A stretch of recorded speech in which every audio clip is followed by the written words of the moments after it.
Selamat datang di pembahasan kita.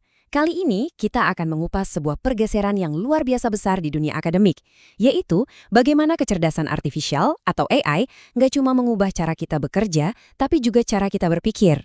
Yuk, kita mulai dari sesuatu yang kayaknya banyak dari kita pernah rasain deh.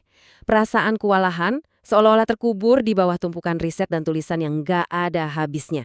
Nah, di tengah situasi itu, tiba-tiba muncul nih sebuah alat baru yang super canggih. Alat ini menjanjikan jalan pintas. Katanya sih bisa bikin semua proses yang rumit ini jadi jauh lebih cepat dan jauh lebih mudah dari yang bisa kita bayangkan. Tapi tunggu dulu, untuk benar-benar ngerti dampaknya AI ini, kita nggak bisa lihat dia sendirian. Kita harus lihat ini sebagai bagian dari sebuah sejarah yang panjang. Sejarah tentang gimana cara manusia mengelola pengetahuan. Coba deh kita lihat ya, dulu ada mesin cetak, lalu muncul statistik modern, lalu komputer. Semua itu kan pada dasarnya alat yang kita suruh-suruh. Kita yang pegang kendali penuh. Nah, AI ini beda. Beda banget. Ini sebuah lompatan yang fundamental. Oke, nah ini bagian yang paling krusial. Ayo kita bedah lebih dalam. Karena disinilah ceritanya jadi makin menarik dan juga makin penting. Jadi kalau dipikir-pikir, alat-alat yang dulu itu ibaratnya perpanjangan tangan kita aja, bantu kita hitung, bantu simpan data, bantu nampilin informasi. Tapi AI, nah dia ini seperti perpanjangan otak kita. Dia bisa bantu bikin teks, bantu cari pola, dan inilah yang memunculkan satu pertanyaan yang sangat-sangat mendalam. Kekhawatiran terbesarnya itu ini, jangan-jangan tanpa kita sadari, kita malah ngelempar tugas berpikir kritis kita ke mesin.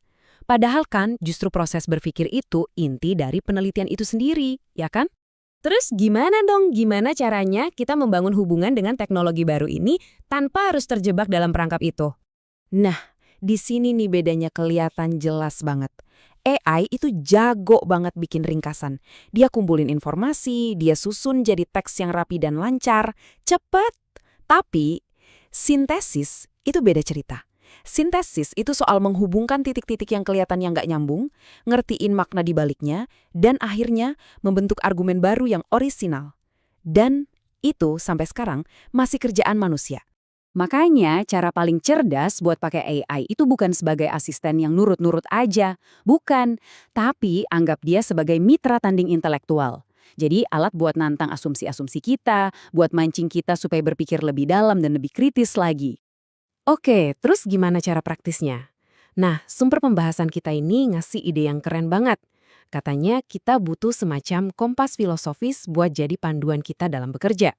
Kompas ini punya 3 bagian utama. Pertama, ada ontologi. Ini pertanyaan dasarnya. Apa sih yang nyata? Dalam riset, ini artinya kita harus jelas dulu. Apa hakikat subjek yang lagi kita teliti ini? Terus yang kedua, epistemologi.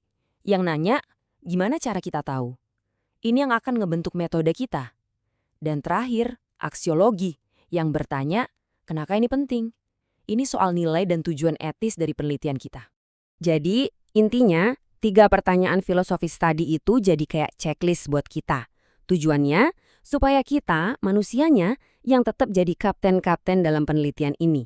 Supaya pemikiran kita yang memimpin, bukan AI-nya. Oke, kita sekarang masuk ke bagian terakhir, di mana semua potongan-potongan pemikiran ini akan menyatu menjadi sebuah kesimpulan yang kuat. Pada akhirnya, ada satu metafora yang menurut saya sangat kuat untuk menggambarkan gimana seharusnya kita melihat teknologi ini. Cermin itu kan memantulkan apa yang ada di depannya ya kan? Nah, AI ini memaksa kita buat ngaca.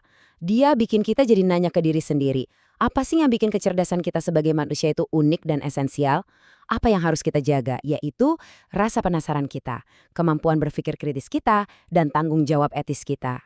Dan ini membawa kita ke sebuah pertanyaan penutup untuk kita renungkan bersama. Di dunia yang akan semakin dipenuhi oleh jawaban-jawaban instan dari mesin, mungkin justru yang paling berharga dari pemikiran kita bukanlah jawaban yang bisa kita hasilkan, tapi pertanyaan-pertanyaan yang berani kita ajukan.